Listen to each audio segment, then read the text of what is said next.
चलिए खबरों में आगे रुक कर लेते हैं। अब आपको बताया जाए गगरेट से उपचुनाव में बीजेपी उम्मीदवार चैतन्य शर्मा ने कई नुक्कड़ सभाओं में शिरकत की। इस मौके पर उन्होंने प्रदेश की कांग्रेस सरकार पर जमकर निशाना साधा।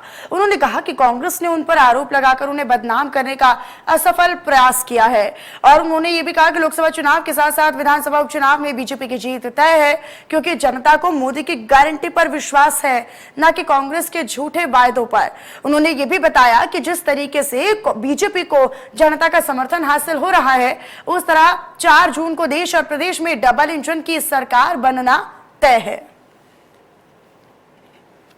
देखिए, ये जो चुनाव का दौर चलता आ रहा है, इसमें एक क्रांतिपूर्ण तनावपूर्ण वातावरण खड़े करने की कोशिश करी जा रही है। बोला जा रहा है कि जी धोखा हो गया। हमारे जो मुख्यमंत्री भी हैं, वो भी हर एक मंच के माध्यम से यही बात कहे जा रहे हैं कि ये जो जी विधायक थे जिन्होंने क्रॉस वोटिंग करी, इन्होंने जी अपना ईमान बेच दिया, 15 करोड़ रुपए ले लिए, 20 करोड़ रुपए ले लिए, 25 करोड़ रुपए ले लिए। अब पहली बात तो देखिए, आप सभी मेरे को पिछले 4 वर्षों से जानते हैं, चाहे मेरी वो सोलर लाइट की स्कीम रही हो, चाहे वो छात्रवृत्ति प्रदान करने की स्कीम रही हो, चाहे वो मेरी एम्बुलेंस की घर से घर सेवा देने की स्कीम रही हो। आज भी 25 से 50 मरीज घर से अस्पताल और अस्पताल से घर मेरी एम्बुलेंस की सेवा में जाते हैं।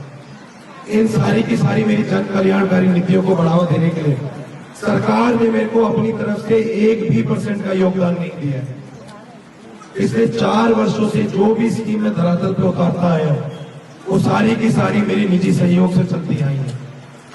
तो जब ये धोखे की बात करते हैं, जब ये बात करते हैं जमीन को बेचने की, तो मैं आपके माध्यम से आपके समक्ष ये सवाल आज यहाँ छोड़ के जाना चाहता हूँ कि जब हम 10 गारंटियों की बात करते हैं, महिलाओं के मान सम्मान की बात करते हैं, जब हम 1 लाख नौकरियां देने की बात करते हैं, जब मैं आपके क्षेत्र का उदाहरण देता हूँ आपके एथेनॉल प्लांट का, जब मैं अपनी खुद की जनहित की स्कीमों की बात करता हूँ, तो इनको बढ़ावा देने के लिए जब सरकार ने अपनी तरफ से कुछ नहीं किया, तो क्या ये आपके साथ ज्यादा बड़ा धोखा नहीं था?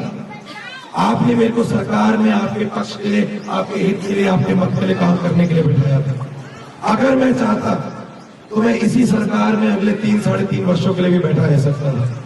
दुनिया की ऐसी कोई भी ताकत नहीं थी जो मेरे को विधायक के पद से हटा सकती थी, क्योंकि जो दुनिया की सबसे बड़ी ताकत थी, जो आप सभी का प्यार, सहयोग और आशीर्वाद था, उसी ने मेरे को इस पद पे बैठाया था।